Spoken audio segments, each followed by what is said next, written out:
Hey everybody, this is James from South Texas RC and BRB Racing. Welcome back to the channel, guys. So this is going to be an update here on the E-Revo. So there was a problem. So the first time I brought it out and I run it, I puffed a battery. Second time around, I thought, yeah, fluke chance, something was wrong. Checked all the settings were right. I'm like, okay. Then puffed it again, guys.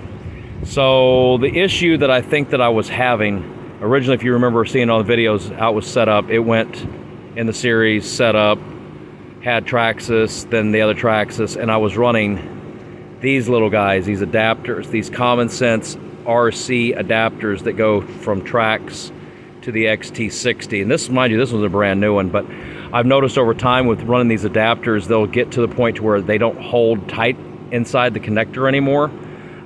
You can see evident arcing sometimes when plugging a battery in, and this losing total connection, completely. So using these adapters, not a really good idea. So what I did is I only ran one set here, and then I had an adapter, of course, to run this way, an actual true XT60. And it was kind of a last minute thing. I was freaking out before the holidays to want to get this done. So, of course, I suck at soldering. Don't know why, guys, but I suck at soldering. Tried to get it in, couldn't get anywhere to get, the repair done where I was close at on lunch break. Fortunately, I got it done after work. So shout out to George and Steve over there at Alamo City Hobby Shop on Bandera Road.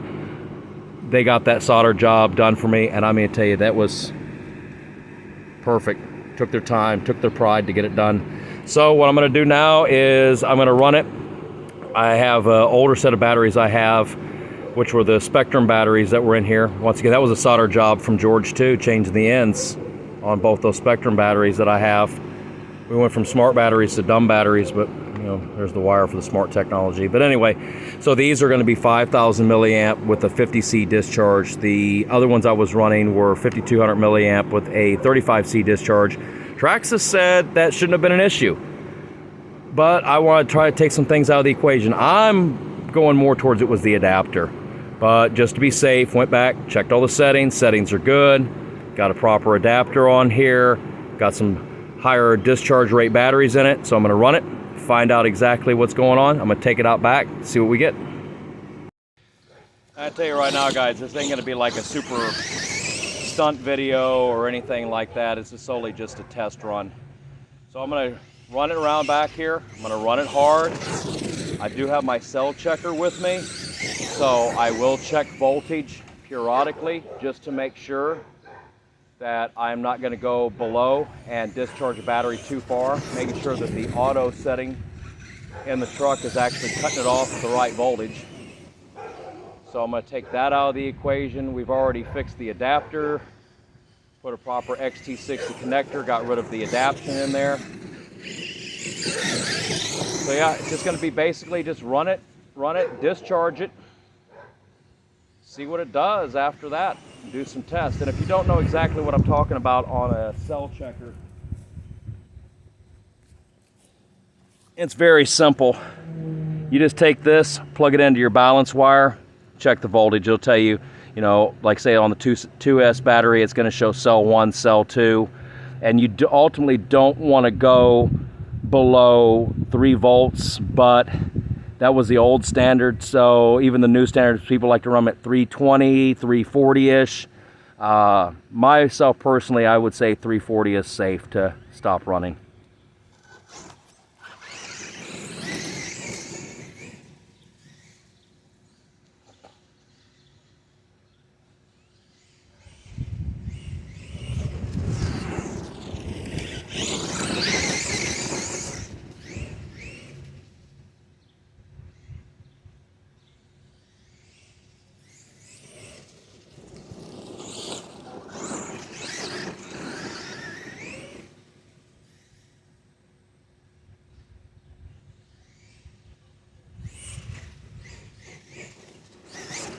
So I'm not going to go the whole duration. I'm going to put you all on pause and run this for a little bit, because if not, this will be a very long, drawn-out video. So I will be right back, as we say, BRB.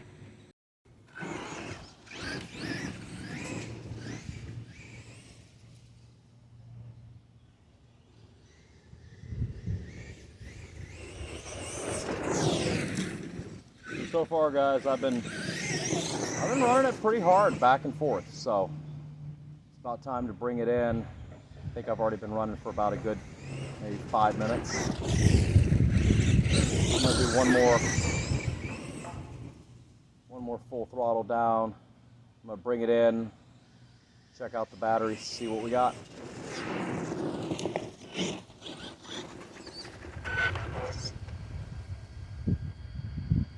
All right, checky time. So first I'm gonna check is I'm gonna pull the battery out, check the temp.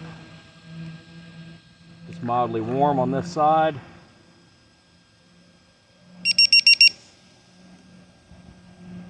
So 7.50, 375 and 377.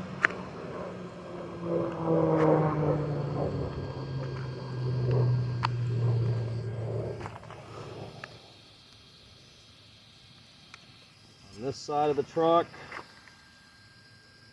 slightly warm.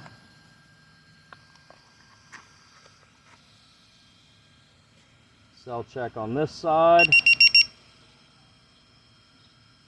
750, 377, and 377.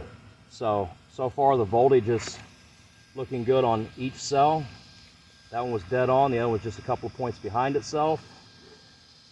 So we're good there.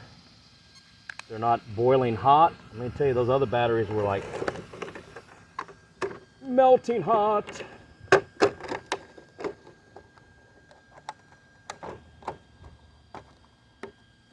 All right, so far a good health check. I'm gonna take it out, run it some more.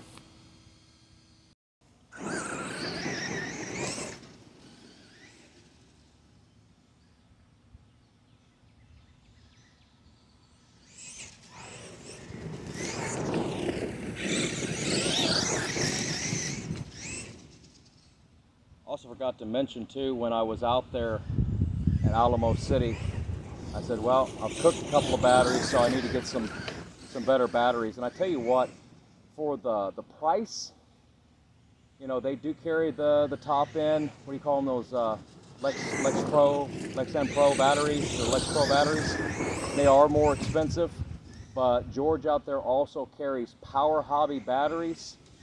He's got plenty of those in stock. And I tell you what, the product itself, Power Hobby batteries, I've run them. They're great. They're a lot cheaper than buying the other ones. And of course, I know that I can trust the Power Hobbies battery because George would not carry anything in his store that he did not trust or personally run himself. So I've had a couple I've purchased there from him already, very reliable.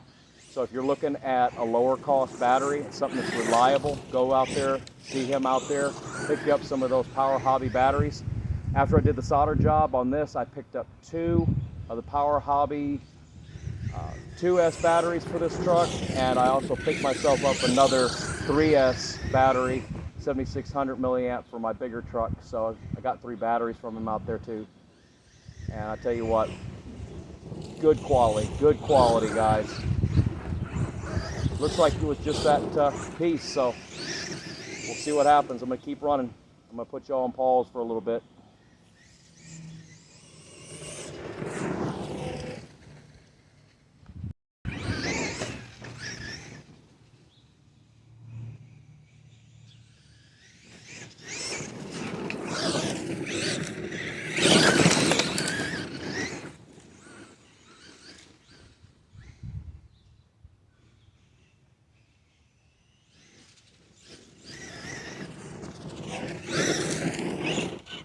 Okay, truck just died, so I felt loss of power immediately, and there you go. Okay, LiPo cutoff just happened.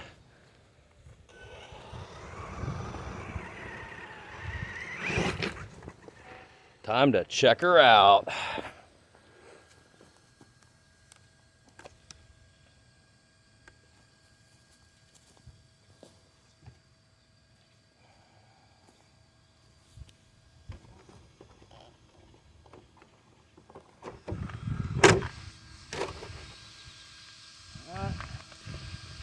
Battery is warm to touch.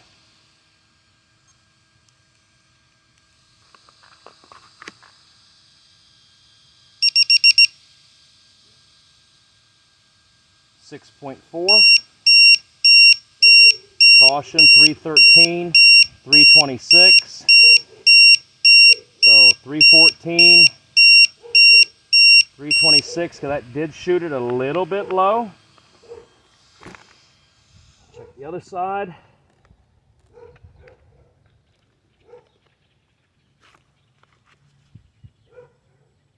Warm to the touch.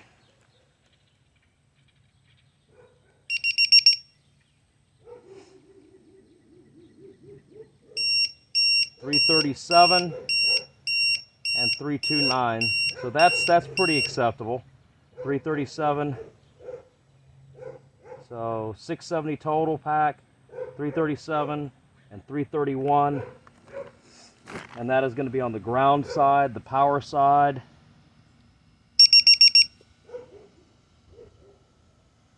.650, 322 and 332. So it got down there. And it's a bigger truck. It does suck a lot of power running it just the 4S.